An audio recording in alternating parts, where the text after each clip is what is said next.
अस्सलामुअलैकुम। कैसे हैं आप सब लोग? इंशाअल्लाह अल्लाह के फजल व करम से आप सब लोग खैरियत से होंगे। मुझे पता है जी, मेरे बहुत सारे व्यूअर्स हैं जो मेरे ओवन की वीडियो को लेके बड़े एक्साइटेड होते हैं और उन्हें इंतज़ार होता है कि हमें कोई नई रेसिपी जो है वो ओवन की सेटिंग के अकॉर्डिंग मिले। तो चलते हैं आज की बड़ी शानदार रेसिपी की तरफ। लेकिन उससे पहले अगर आप लोग मेरे चैनल पे नए हैं तो काइंडली मेरे चैनल को सब्सक्राइब लाजमी कीजिएगा और बेल आइकन का बटन तो लाजमी प्रेस कीजिएगा। करते हैं आज की वीडियो को स्टार्ट। बिस्मिल्लाहिर्रहमानिर्रहीम। ये सिर्फ आपको लर्न करने के लिए मैं रेसिपी बनाना बता रही हूँ। आप अपनी क्वांटिटी के अकॉर्डिंग चिकन ले सकते हैं। ये मैंने हाफ़ के जी से थोड़ा कम चिकन लिया है। और इसको क्या करना है कि अगर आपके पास लार्ज साइज़ के पीस हैं, बड़े पीस हैं, तो उनको आपने इस तरह से डीप कट लगा लेने हैं। और अगर आपके पास पीस छोटा है तो उसको कट लगाने की ज़रूरत नहीं है। मैंने सिर्फ लेग पीस को और जो थाई पीस है उनको कट लगा रही हूँ, ठीक है। बाकी हमारे पास अगर विंग्स हैं या कोई भी दूसरा चिकन है जो आप एज अ स्टार्टर यूज़ कर रहे हैं तो उसको कट लगाने की ज़रूरत नहीं है आपको।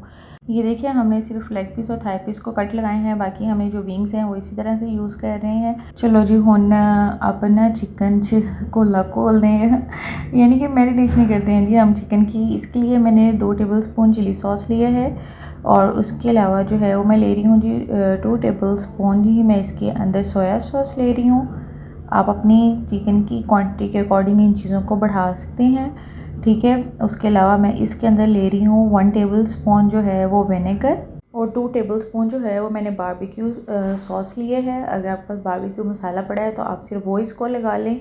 1 टेबल स्पून भर के जो है वो आपने जिंजर गार्लिक का पेस्ट यूज़ करना है। इसमें गार्लिक का फ्लेवर बहुत अच्छा लगता है, इसलिए अपने गार्लिक क्वांटिटी ज़्यादा रखनी है। इसके अंदर मैं डालूँ जो हस्बे ज़रूरत सॉल्ट, यानी कि लून नमक डाल लें आपको जितनी इसके अंदर चाहिए। और इसके अलावा जो है half table spoon Kali Kali मिर्चें, ठीक है।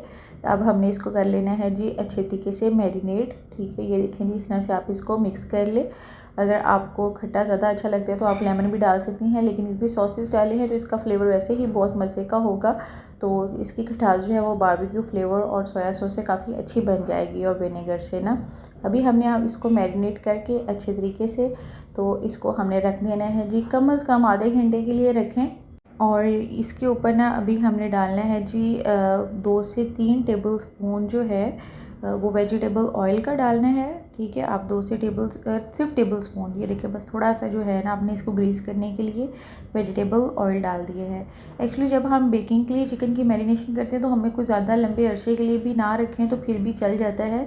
आधे घंटे के लिए इसकी मैरिनेशन मोर देन इनफ है। घंटा लगा ले तो अच्छा है, लेकिन आधे घंटे के लिए काफ़ी है अगर आप जल्दी से बना रही हैं, बिकॉज़ ये एक स्टार्टर डिश है और ओवन में भी ये एज अ स्टार्टर डिश के तौर पे ली गई है। तो अभी हमने इसको ढक देना है जी आधे घंटे के लिए। उसके बाद होने वाला है कुछ बहुत ही एक्साइटेड। तो चले जी, अभी हो गए हैं आधा घंटा हमारे चिकन की मैरिनेशन को पड़े हुए। और ये वो तवा है जो हमें ओवन के साथ ही मिला है।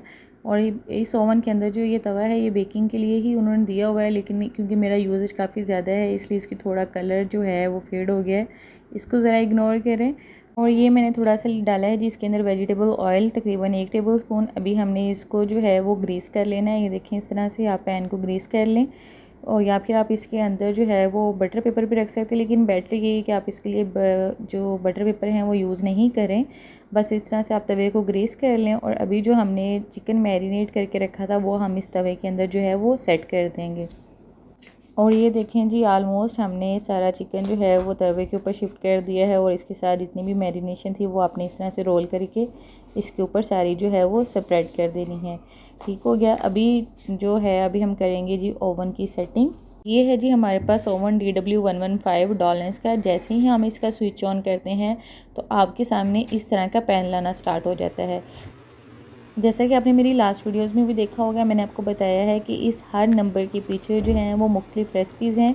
आज मैं ये जितने भी नंबर, जैसे दाल करी हो गई, जो भी है इसके पीछे जो है इसकी पूरी रेसिपीज़ हैं, तो मैं आपके साथ टाइम टू टाइम शेयर करूँगी जो मुझे लगता है कि ओवन में ही बनानी चाहिए वो रेसिपीज़। तो आज हम जा रहे हैं जी अपनी रेसिपी की तरफ। वो है